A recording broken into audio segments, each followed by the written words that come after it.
Mesdames, Mesdemoiselles et Messieurs, le pire a été évité de justesse entre des avions de chasse américains et des avions de chasse chinois. L'affaire s'est passée hier, mercredi 19 février 2026. Ça s'est passé au-dessus de la mer Jaune, sur une ligne qui est considérée par la Chine comme étant une ligne rouge, une ligne infranchissable. Et donc, l'activité militaire que l'Amérique était en train d'exercer dans la zone était totalement méconnue en termes de précision par son allié, qui se trouve être la Corée du Sud. Et vous savez que l'Amérique a un accord de coopération militaire avec la Corée du Sud. Tout ce que l'Amérique fait dans la région, la Corée du Sud doit être informée, avec toutes les précisions possibles, pour que la Corée du Sud puisse prendre des mesures pour éviter qu'il y ait des quiproquos avec la Chine, ou la Corée du Nord, ou même le Japon. Mais des détails n'ont pas été donnés. Finalement, il y a eu cet accrochage et qui a fait grincer beaucoup les dents. Heureusement, le pire a été évité. Ainsi donc, pourquoi l'Amérique entreprend de telles activités dans la zone sans tenir informé de manière précise son allié de la région, qui se trouve être la Corée du Sud? C'était dans quel cadre, concrètement? Et comment est-ce que la rencontre décrite comme étant brève a eu lieu? Quelles peuvent être les répercussions? C'est de toutes ces questions que nous allons répondre tout de suite dans les détails. Il faut donc dire que hier 19 février 2026, selon l'information officielle, des avions de chasse américains, plusieurs F-16, ont décollé de la base aérienne d'Osan Pyongyang à environ 60 km du sud de Séoul. Et donc, ils ont décollé, ces avions ont décollé, et ces avions se sont transportés dans les airs. Les avions ont survolé les eaux internationales de la mer Jaune. Mais les appareils ont évolué dans une zone située entre la ligne de démarcation maritime entre la Corée du Sud et la Chine. Ils sont allés jusqu'à la ligne de démarcation entre la Corée du Sud et la Chine. C'est à partir de là qu'ils sont arrivés à la ligne rouge chinoise. Et donc, dès qu'ils se sont approchés de la ligne chinoise, la ligne rouge chinoise, la Chine aussi a fait automatiquement décoller ses avions de chasse. Automatiquement. Avec pour intention d'aller fracasser les avions de chasse américains. Alors, il y a eu la rencontre. Les avions de chasse américains ont compris la leçon. Ils ont compris que cette zone-là avait un propriétaire. Et ils se sont calmés tout doucement. Ils se sont repliés. Les avions de chasse chinois aussi se sont repliés. Chacun est resté tranquille. Mais la vérité, c'est que le ministère de la Défense sud-coréenne a fait un communiqué, a fait une annonce.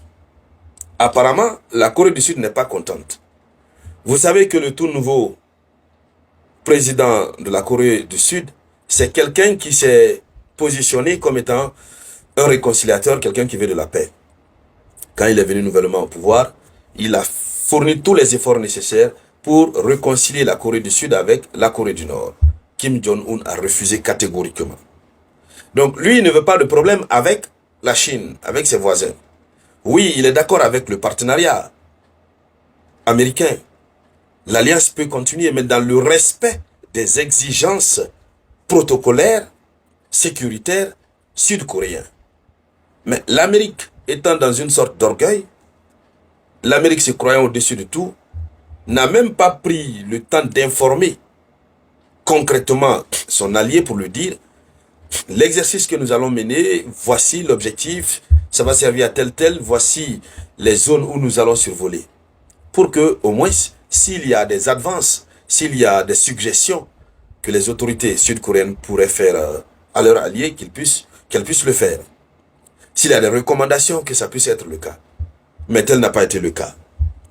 Et donc, selon ce que nous apprenons, les forces américaines en Corée du Sud avaient informé l'armée sud-coréenne de leur intention de mener des exercices avant le lancement, ils ont informé de leur intention. Donc ce sont des forces américaines qui sont en Corée du Sud. C'est l'intention qu'ils ont donnée. Mais ils n'ont pas donné de précision. Ils n'ont pas précisé les objectifs. Ils ont juste dit qu'ils vont lancer une campagne, un exercice militaire. L'objectif, c'est quoi? Qu'est-ce qui est recherché dans cet exercice? Ils n'ont pas dit. Donc, le fait qu'après l'incident, l'armée sud-coréenne ressort cet aspect, cela nous renvoie à quoi? L'armée sud-coréenne sous-entend que, ils se sont levés par eux-mêmes, ils nous ont quand même informés. Mais on n'était pas de mèche avec eux, on ne connaissait pas l'objectif. Indirectement, cela veut dire qu'ils se sont levés pour aller provoquer la Chine sans notre accord, sans même nous informer. Leur amour de la provocation les a poussés à aller lancer un exercice sans nous informer des moindres détails. C'est ce que cela sous-entend. Parce que la Corée du Sud aussi veut définitivement continuer à se protéger contre la Chine. Parce que la Corée du Sud sait que si elle fait le hasard de s'en prendre inutilement par erreur de calcul à la Chine, c'est que sa déstabilisation serait très grave. Le simple petit frère de la Chine, qui est là à côté de la Corée du Sud, qu'on appelle la Corée du Nord, fait déjà peur à la Corée du Sud. À plus forte raison, le baobab même, la Corée et la Chine. Il faut donc dire que, selon les informations toujours, le ministère sud-coréen de la Défense a indiqué ne pas être en mesure de confirmer les détails des exercices. Ça, c'est le ministère sud-coréen de la Défense qui dit clairement qu'il n'est pas en mesure de confirmer les détails de ces exercices. Autrement dit, on ne les a pas respectés. Ils ne savent rien. Donc, ce qui s'est passé là, ce n'est pas leur problème. L'Amérique n'a qu'à gérer avec la Chine. Et puis qu'eux, ils soient épargnés. C'est ce que ça veut dire. Donc, il a souligné que les forces armées sud-coréennes et américaines maintiennent une posture de défense conjointe renforcée. Et oui, sur le sol sud-coréen, les forces armées américaines et les forces armées sud-coréennes maintiennent une posture de défense commune contre les velléités nord-coréennes et contre d'autres velléités. Mais cela ne justifie pas un exercice dont les détails sont méconnus du ministère de la Défense sud-coréenne. Cette dernière partie de l'intervention du ministère sud-coréen de la Défense est une véritable révélation de la foutaise américaine. Ça veut dire concrètement, nous menons des activités conjointes de défense commune ici. Mais on ne comprend pas pourquoi on n'a pas été informé de cette manœuvre, cet exercice. Quels sont les détails? C'est pour quelle raison? Donc, la Corée du Sud lave ses mains, ses deux pieds, retire ses deux mains de ses deux pieds dans l'affaire. Alors, voici ce qui s'est passé concrètement au-dessus de la mer Jaune. Merci donc à toutes et à tous. Merci de partager la conférence au maximum. Et pour les nouvelles personnes, cliquez sur le bouton s'abonner. Je vous reviens tout à l'heure avec de nouvelles actualités.